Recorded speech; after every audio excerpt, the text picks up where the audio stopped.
भोपाल की रातें हमेशा से ही रहस्यमयी मानी जाती हैं। झीलों का शहर, हरियाली और पुराने महलों के बीच बहुत से किस्से छिपे हुए हैं। लेकिन जो कहानी मैं बताने जा रहा हूँ, वह सिर्फ कहानी नहीं, कई लोगों का दावा है कि यह सच है। साल 9 हाल्स की भोपाल के श्यामला हिल्स के पास एक पुरानी कोठी थी। ये कोठी अंग्रेजों के ज़माने में बनी थी और आज़ादी के बाद कई सालों तक खाली पड़ी रही। धीरे धीरे लोग इस कोठी को भूतिया हवेली कहने लगे क्योंकि वहां से अक्सर अजीब आवाजें सुनाई देती थी। कभी रोने की, कभी हंसने की, तो कभी पायल की छनक जैसी। एक दिन भोपाल की ही दो दोस्तों की टोली, राघव और इमरान, ने ठान लिया कि वे इस हवेली की हकीकत जानेंगे। दोनों कॉलेज के छात्र थे और रोमांचक चीजों का शौक रखते थे। लोग उन्हें मना करते लेकिन वे कहते, डरने की क्या बात है, भूत वूत कुछ नहीं होते, सब अंधविश्वास है। रात के लगभग 11:30 बजे दोनों टॉर्च और कैमरा लेकर उस हवेली की तरफ निकल पड़े। हवेली का रास्ता झील के किनारे से होकर जाता था। हवा में नमी थी और झील का पानी अंधेरे में और भी गहरा लग रहा था। हवेली के गेट पर पहुंचते ही उन्हें ऐसा महसूस हुआ जैसे कोई उन पर नजर रख रहा हो। गेट जंग लगा हुआ था, लेकिन किसी तरह खोलकर दोनों अंदर घुस गए। हवेली का आंगन सूखा और वीरान था। एक पुराने नीम के पेड़ पर कौए बैठे कांव कांव कर रहे थे। हवेली के भीतर कदम रखते ही दोनों को ठंडी हवा का झोंका महसूस हुआ। दीवारों पर उखड़ा हुआ प्लास्टर, टूटी खिड़कियां और छत से लटकती मकड़ी के जाले सब मिलकर माहौल और भी डरावना बना रहे थे। इमरान हंसकर बोला, भाई ये तो फिल्मी सेट जैसा लग रहा है। लेकिन राघव का चेहरा उतना आश्वस्त नहीं था। जैसे ही दोनों अंदर बढ़े, अचानक पीछे से दरवाजा अपने आप बंद हो गया। दोनों चौंक गए। टॉर्च की रोशनी कांप रही थी। तभी हवेली के अंदर गहरी सीटी जैसी आवाज गूंजने लगी। ऐसा लग रहा था जैसे कोई लंबी सांस छोड़ रहा हो। दोनों ने हिम्मत करके ऊपर की सीढ़ियां चढ़ी।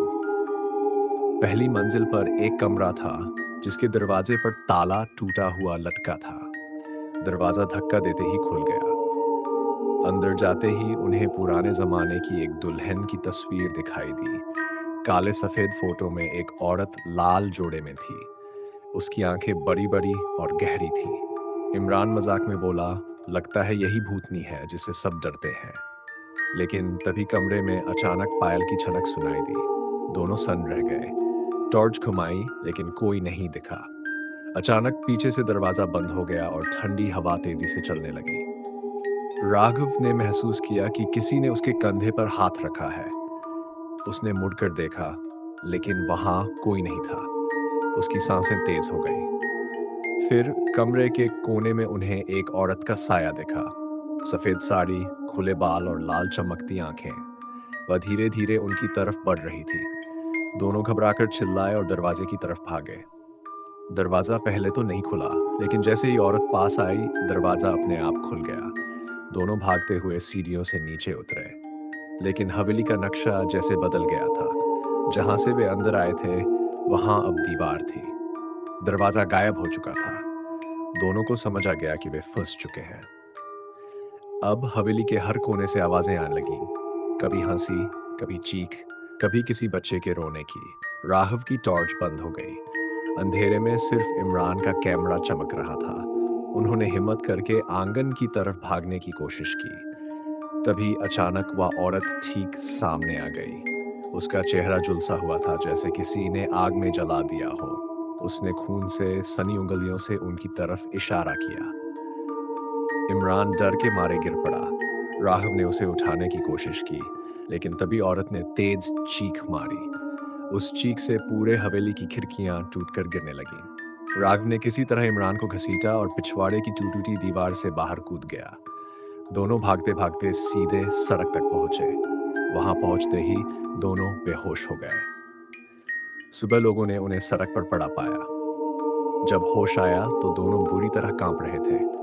इमरान की आंखें डर से लाल हो गई थी और वह बार बार कह रहा था, वो औरत। उसने कहा कि ये उसका घर है, कोई यहाँ नहीं रह सकता। इसके बाद से न तो राघव और न ही इमरान ने उस हवेली की तरफ कभी रुख किया। आज भी भोपाल के कुछ लोग कहते हैं कि उस कोठी में रात के सन्नाटे में पायल की आवाज़ सुनाई देती है।